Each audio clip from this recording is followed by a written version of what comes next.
ಅಯ್ಯೋ ದಡ್ಡ ಅಲ್ಲ ಕಣೋ, ಶಾರ್ವರಿ ಸಿಕ್ಕಿದ ತಕ್ಷಣ ಪೊಲೀಸ್ನವರು ಅವಳನ್ನು ಜೈಲಿಗೆ ಹೇಳ್ಕೊಂಡು ಹೋಗೋದು ಬಿಟ್ಬಿಟ್ಟು ಕರ್ಕೊಂಡು ಬಂದು ನಿನ್ನ ಮುಂದೆ ನಿಲ್ಲಿಸ್ತಾರ?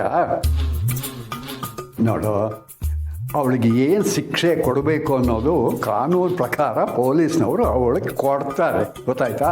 ನೀನೇನು ತಲೆ ಕೆಡಿಸ್ಕೋಬೇಡ. ಸಾಲ್ದು ಸಾಲ್ದು ಸಾಲ್ದು, ಯಾವುದೇ ಕಾರಣಕ್ಕೂ ಕಾನೂನು ಕೊಡೋ ಶಿಕ್ಷೆ ಅವಳಿಗೆ ಸಾಲ್ದು. ನಮ್ಮ ಮನೆಯವ್ರನ್ನೆಲ್ಲ ನರಳಿಸಿದಾಳೆ, ಅವಳು ನರಳಬೇಕು. ಈ ಮನೆಯಲ್ಲಿ ಒಂದು ಜೀವ ತೆಗೆದು ಮನೆಯಲ್ಲಿರೋರು ಎಲ್ಲರೂ ಜೀವನ ಪೂರ್ತಿ ಕಣ್ಣೀರಿಡೋ ಹಾಗೆ ಮಾಡಿದಾಳೆ. ನನ್ನ ಸೊಸೆ ಮುದ್ದುಗೆ ಕೊಡಬಾರದು ಹಿಂಸೆ ಕೊಟ್ಟಿದ್ದಾಳೆ.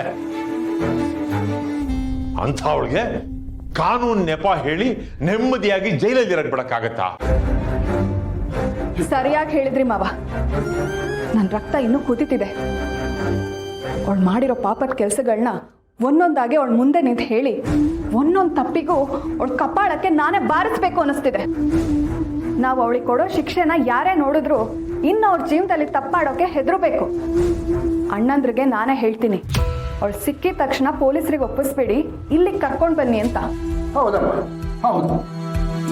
ಅವರು ಪೊಲೀಸ್ನವರು ಅವಳನ್ನು ಕರ್ಕೊಂಡು ಬಂದು ನಿಮ್ಮ ಕೈಗೆ ಒಪ್ಪಿಸ್ಬಿಡ್ತಾರೆ. ಹಾಂ, ದಡ್ರ ಥರ ಮಾತಾಡ್ತಾ ಇದ್ದೀರ. ನೋಡಿ, ಅವಳಿಗೆ ನೀವೇನು ಶಿಕ್ಷೆ ಕೊಡೋದು ಬೇಕಾಗಿಲ್ಲ. ಕಾನೂನು ಪ್ರಕಾರ ಏನೇನು ಶಿಕ್ಷೆ ಅವಳಿಗೆ ಕೊಡಬೇಕೋ ಅದೆಲ್ಲ ಪೊಲೀಸ್ನವ್ರು ಕೊಡ್ತಾರೆ.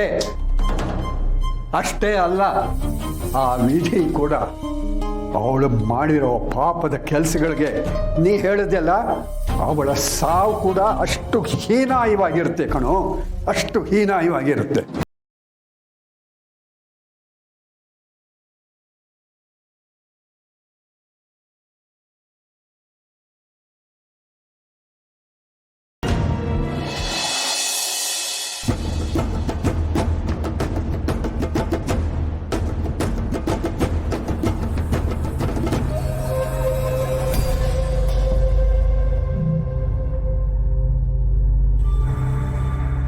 ಬೇಬಿ, ಮಾಮ್,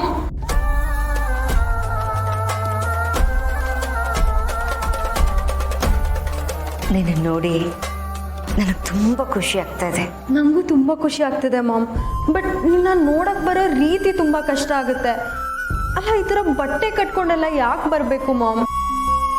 ನಾನು ತಾನೇ ಬರ್ತಿರೋದು. ನನ್ನ ಮೇಲೆ ಅಷ್ಟು ನಂಬಿಕೆ ಇಲ್ವಾ ಮಾಮ್?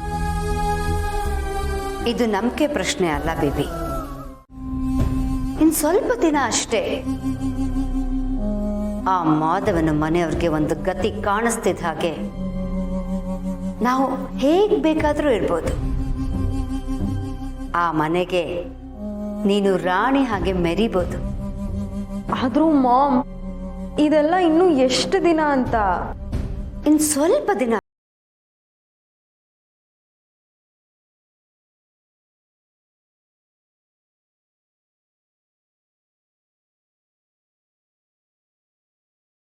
ನೀನು ದುಡ್ಡು ತಂತಿದ್ಯಾ ತಾನೆ? ಎಸ್ ಮಾಮ್, ತಂದಿದ್ದೀನಿ.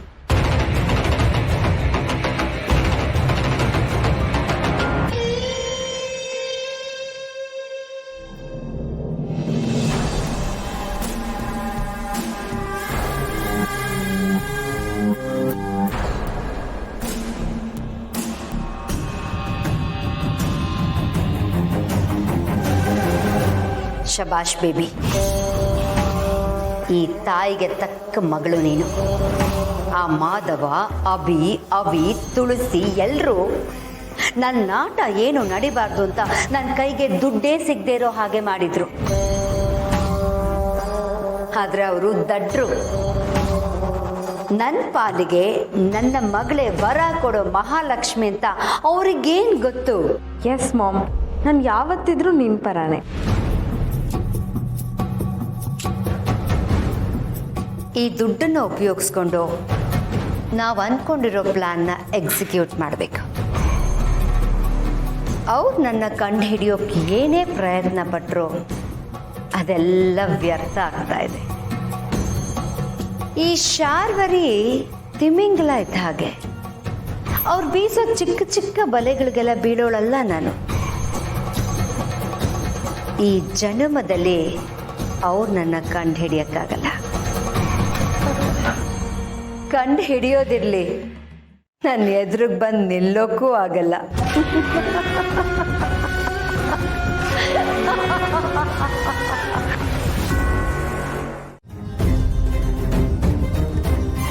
ಓ, ಏನಾಯ್ತು ಸಮರ್? ಯಾಕೆ ಟೆನ್ಷನ್ ಆಗಿದೆಯಾ? ಆ ಶಾರ್ವರ್ ಇರೋ ಲೊಕೇಶನ್ ಗೊತ್ತಾಯ್ತಲ್ಲ, ಹೊರಡೋಣ ಬಾ. ಅದು ನಿಧಿ ಕಳಿಸಿರೋ ಲೊಕೇಶನ್ ತುಂಬ ದೂರ ಇದೆ. ನಾವು ಇವಾಗ ಹೊರಟ್ರು ಅಲ್ಲಿ ತಲುಪಕ್ಕೆ ತುಂಬ ಟೈಮ್ ಆಗುತ್ತೆ.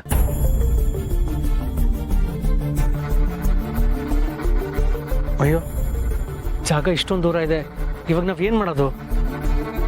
ನೋಡಿ, ಯಾರು ಟೆನ್ಷನ್ ಮಾಡ್ಕೋಬೇಡಿ. ನಾವಿವತ್ತು ಶಾರ್ವರಿನ ಏನೇ ಆದರೂ ಹಿಡಿಲೇಬೇಕು ಅಂತ ಬಂದಿದ್ದೀವಿ. ಅವಳು ಪಾತಾಳದಲ್ಲಿ ಅಡಗಿದ್ರು ನಾವು ಅಲ್ಲಿಗೆ ಹೋಗಿ ಹಿಡಿಯೋಣ. ಹೌದು ಮಾಧವ್ ಅವರೇ, ಇವತ್ತು ಅವಳು ಎಲ್ಲೇ ಇದ್ರೂ ಅವಳನ್ನು ಹಿಡಿಲೇಬೇಕು. ನಡೀರಿ ಹೊರಡೋಣ. ಹೇಗೋ ಅವಳು ಎಲ್ಲಿದ್ದಾಳೆ ಅಂತ ಗೊತ್ತಾಯ್ತಲ್ಲ. ಬಿ, ನೀನು ಈಗಲೇ ಪೊಲೀಸಿಗೆ ಕಾಲ್ ಮಾಡು. ಆ ಜಾಗದ್ದು ಲೊಕೇಶನ್ ಶೇರ್ ಮಾಡು. ಪೊಲೀಸವ್ರಿಗೆ ಇಮ್ಮಿಡಿಯೇಟಾಗಿ ಅಲ್ಲಿ ಬರೋದಕ್ಕೆ ಹೇಳು.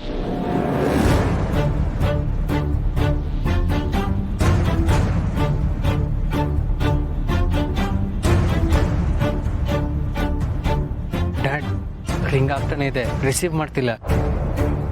ಮೊದಲೆಲ್ಲರೂ ಕಾರ್ ಹತ್ತಿ ದಾರಿಲಿ ಹೋಗ್ತಾನೆ ಪೊಲೀಸ್ನವ್ರಿಗೆ ವಿಷಯ ತಿಳಿಸಿದ್ರಾಯ್ತು. ಹೌದು, ನೀನು ಫಸ್ಟ್ ಪೊಲೀಸರ ಲೊಕೇಶನ್ ಶೇರ್ ಮಾಡು, ಹೋಗ್ತಾ ಕಾಲ್ ಮಾಡೋಣ. ಹೌದು, ನಡೀರಿ. ನಮ್ಮ ನಿಧಿ ಆ ಶಾರ್ವರಿ ಹತ್ರ ಇದ್ದಾಳೆ.